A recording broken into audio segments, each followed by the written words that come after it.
కేంద్ర మంత్రి బీజేపీ అగ్రనేత రేపు తెలంగాణ రాష్ట్రానికి రానున్నారు. తెలంగాణలో ఒకటి రెండు కార్యక్రమాల్లో ఆయన పాల్గొనబోతున్నారు. ముఖ్యంగా ఎల్బీ స్టేడియంలో బూత్ స్థాయి కార్యకర్తలు, అదేవిధంగా బూత్ స్థాయి అధ్యక్షులు ఏదైతే ఉందో రాష్ట్ర వ్యాప్తంగా ఉన్నటువంటి 62,000 పైచలకు ఉన్నటువంటి కార్యక్రమాల్లో ఆయన పాల్గొనబోతున్నారు. దీనికి సంబంధించి ఎల్బీ స్టేడియంలో ఏర్పాట్లు అయితే ముమ్మరంగా కొనసాగుతూ ఉన్నాయి. ఒకసారి మనం చూడవచ్చు విజువల్స్లో ఇక్కడ ప్రత్యేకంగా ఈరోజు ఉదయం నుంచి కూడా ఈ యొక్క పనులు అయితే జరుగుతూ ఉన్నాయి. దీనికోసం ప్రత్యేకంగా ఇక్కడ స్టేజ్ కూడా ఏర్పాటు చేయడం జరిగింది. అదేవిధంగా దీనికి సంబంధించి దాదాపు 62,000 మంది వచ్చి ఇక్కడ ఆసీనులు అయ్యే విధంగా ఇక్కడ సీటింగ్ కెపాసిటీ కూడా ఏర్పాటు చేస్తామని చెప్పారు. అదేవిధంగా ఎండ తలగకుండా కూడా అదేవిధంగా ఇక్కడ ప్రత్యేకంగా ఏర్పాట్లు షామియానాలు కూడా ఏర్పాటు చేస్తామని చెప్పేసి ఇక్కడ బీజేపీ నేతలు చెప్తా ఉన్న పరిస్థితి కనిపిస్తూ ఉంది. ఈ యొక్క పనులను కొద్దిసేపటి క్రితమే బీజేపీ రాష్ట్ర నేతలు కొద్దిసేపటి క్రితమే ఈ పనులన్నింటినీ కూడా పర్యవేక్షించడం జరిగింది.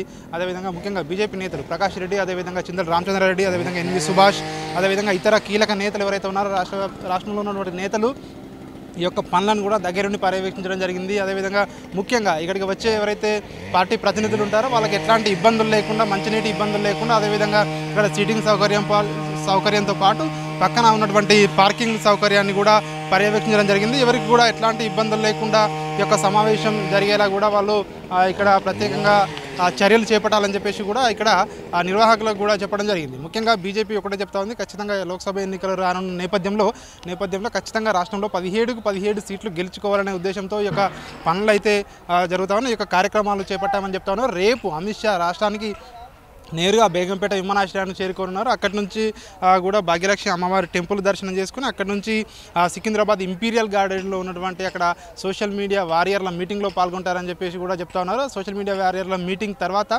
నేరుగా ఎల్బీ స్టేడియానికి వస్తారు. ఇక్కడ ఎల్బీ స్టేడియంలో ఇక్కడ కార్యకర్తలు, అదేవిధంగా బూత్ స్థాయి అధ్యక్షులు ఎవరైతే ఉంటారో అధ్యక్షులందరూ కూడా వచ్చిన కార్యక్రమానికి ఆయన హాజరై వచ్చే లోక్సభ ఎన్నికల్లో ఎట్లాంటి వ్యూహాన్ని అవలంబించాలి, అదేవిధంగా ముఖ్యంగా పార్టీ గెలుపు కోసం ఏ విధంగా పాటుపడాలి, ముఖ్యంగా గత 10 ఏళ్లలో దేశవ్యాప్తంగా ప్రధానమంత్రి నరేంద్ర మోడీ ప్రభుత్వం చేపట్టినటువంటి కార్యక్రమాలు, ముఖ్యంగా అభివృద్ధి సంక్షేమ కార్యక్రమాలు ఇవన్నింటినీ కూడా ప్రజల్లోకి ఏ విధంగా తీసుకెళ్ళాలి, ప్రతి బూత్లో కూడా అత్యధిక ఓట్లు ఏ విధంగా సాధించాలి, ఖచ్చితంగా బీజేపీ పార్టీని ఈసారి తెలంగాణలో మెజారిటీ స్థానాలు ఏ విధంగా సాధించాలనే ఒక దానికి సంబంధించి దిశానిర్దేశం ఈ యొక్క బూత్ స్థాయి అధ్యక్షులకు అమిత్ షా చేయనున్నారు. అదేవిధంగా అమిత్ షాతో పాటు తరుణ్ చుగ్ కూడా పాల్గొంటారని చెప్పి కూడా చెప్తా ఉన్నారు. అదేవిధంగా రాష్ట్ర నేతలు కూడా ముఖ్య నేతలు ఈ యొక్క మీటింగ్లో పాల్గొంటారని చెప్తా ఉన్నారు. ఈ మీటింగ్ తర్వాత రాష్ట్రంలో కీలక నేతలు ఎవరైతే ఉన్నారో, పార్లమెంటరీ ఇన్ఛార్జ్లు ఎవరైతే ఉన్నారో వాళ్ళతో ప్రత్యేకంగా అమిత్ షా భేటీ కాబోతా ఉన్నారని చెప్పి కూడా చెప్తా ఉన్నారు.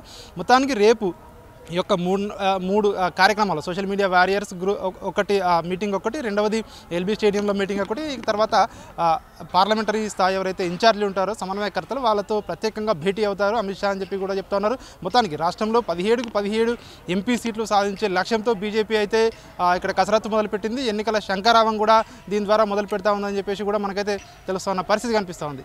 సో కెమెరా పర్సన్ సాయితో రాజు, న్యూస్ 360, ఎల్బీ స్టేడియం నుండి.